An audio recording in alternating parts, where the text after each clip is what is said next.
현금이 쓰레기가 되고 있으며 양극화는 그에 따라 심각해진다는 거죠. 그에 대한 근거로 지금 서울의 평균 아파트 중위값이 14억 원입니다. 그리고 4월 17일 오늘자로 잠실 9평이 거의 40억 원에 육박했다는 기사가 나오고 있어요. 여러분, 이 상황에서 내가 서울이나 강남 아파트를 보유하지 못한 평범한 직장인이 뭐를 할 수 있을까요? 네, 여러분 안녕하세요. 아리팍 사는 직장인입니다. 댓글로 저한테 아리팍을 자가로 사는지 여쭤보시는데 저는 아리팍을 살고 있지 않고요. 경제적 자유를 달성하기 위한 평범한 직장인입니다. 경제적 자유로 가는 과정을 공유 드리면서 어떻게 생각을 하는지, 제가 지금 할 수 있는 방법이 선배 투자자 분들의 경험을 바탕으로 지식을 축적해가지고 지혜로운 투자를 해야 되잖아요. 그래서 저는 이렇게 책을 무진장 많이 사가지고 저번 시간에 나는 월급날 주식을 산다였죠. 이번에는 봉현이 형님이 23년 11월에 비트코인이 4천만 원일 때 이 책을 내셨습니다. 이분의 생각을 바탕으로 나한테 맞는 재테크 방법을 알기 위해서 책을 읽는 거고, 그 과정을 여러분들한테 공유를 드리면서 여러분도 이 영상을 그대로 수용하실 게 아니라 여러분만의 생각의 필터로 거르셔가지고 여러분한테 맞는 투자를 하시면 될 것 같습니다. 인플레이션을 말씀하시는 건데, 오늘날 중앙은행이 발행하는 화폐는 가치 저장의 기능을 잃어버리고 있다라는 거죠. 지난 10년 동안 5% 예금 통장에 1,000원을 넣으면 복리가 붙으면 1,600원이 됐지만 같은 기간에 김밥은 1,000원에서 5,000원이 됐죠. 왜 그러냐면 화폐가 그만큼 늘어났기 때문인데, 그 화폐에 늘어나는 양이 너무 급속도로 빨라지기 때문에 우리의 노동의 가치를 지키기 위해서 우량자산에 투자를 해야 된다라고 여러 번 말씀드렸죠. 수요가 지속되고 공급이 제한적인 자산의 가치는 상승합니다. 그래서 강남 부동산이 계속 상승을 하는 거죠. 윗세대가 강남 아파트에 투자를 해서 부자가 됐다면 우리가 지금 투자할 수 있는 자산은 무엇인가? 갈등과 분열의 시대에 가치관이 파편화된 세상을 살아가는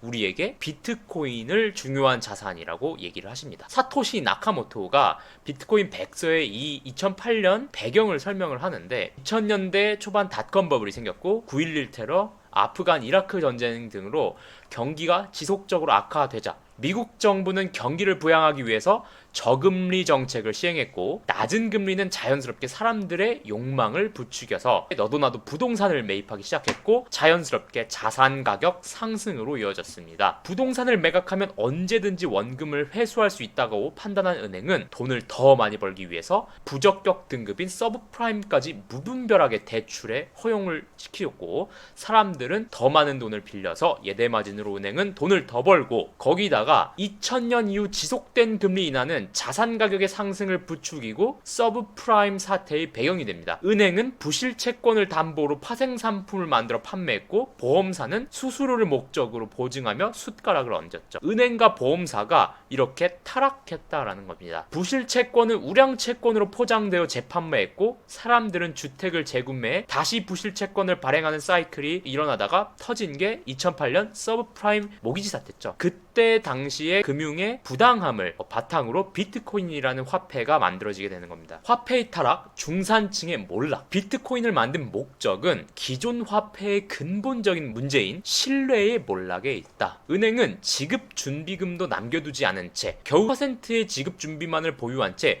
대출을 남발하면서 여러 시중은행을 거치면서 통화는 무한에 가깝게 팽창하고 있습니다. 현금이 쓰레기가 되고 있으며 양극화는 그에 따라 심각해진다는 거죠. 그에 대한 근거로 지금 서울의 평균 아파트 중위값이 14억 원입니다. 그리고 4월 17일 오늘자로 잠실 9평이 거의 40억 원에 육박했다는 기사가 나오고 있어요. 여러분, 이 상황에서 내가 서울이나 강남 아파트를 보유하지 못한 평범한 직장인이 뭐를 할 수 있을까요? 그 답으로 하나를 비트코인이라고 얘기를 하시는 겁니다. 비트코인은 재산권을 지키기 위해 탄생했다. 우리가 비트코인의 내재 가치가 있느냐를 살펴봐야 될 거예요. 근데 주식이나 달러나 금도 내재 가치가 있는 건 아니죠. 다수의 신뢰 속에서 가치가 생기는 겁니다. 자, 그리고 국가가 금지하면 비트코인이 없어질까요? 언론과 정부의 외면에도 비트코인은 지금까지 끈질기게 살아남았습니다. 그리고 비트코인은 물리적인 실체가 없다고 했는데, 그 물리적인 실체가 없음으로 인해서 오히려 기존 화폐의 성능을 뛰어넘는 거죠. 반대로 법정 통화의 화폐, 원화나 달러의 가치 저장 기능은 더 이상 유효하지 않습니다. M1이나 M1이나 M2와 같은 시장 통화 유동성 지표를 검색하지 않더라도 소주 가격이 지금 5,000원이 된 걸 보면 알 수가 있죠. 소주 가격이 오르게 된 건 수요의 공급의 법칙이 아니라 화폐의 유통량이 많아진 겁니다. 미국의 달러는 지난 100년간 98%의 가치를 상실했죠. 자, 그래서 다시 한번 말씀드리면 수요가 지속되지만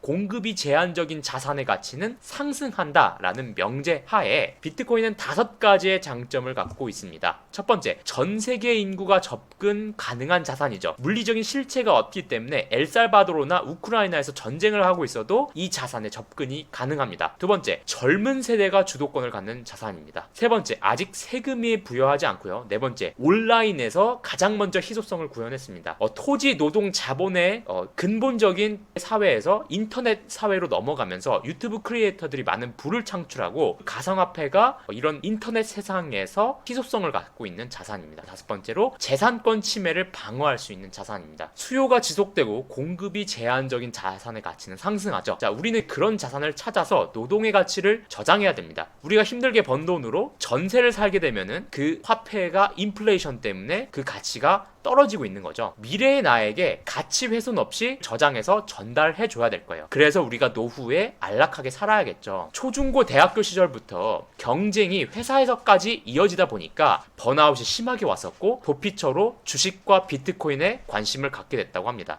해외 주식과 비트코인 투자의 장점은 한마음으로 목표를 바라볼 수 있게 해줘요. 더 나은 미래를 이야기하면 현재가 조금 고단해도 견딜 힘이 생기거든요. 그래서 우리가 재테크를 하면서 희망을 갖는 게 아닐까 싶습니다. 비트코인을 자산군에 편입을 한번 고려해 보시는 영상이 되었으면 좋겠습니다. 네, 지금까지 아리팍 사는 직장인이었습니다. 감사합니다.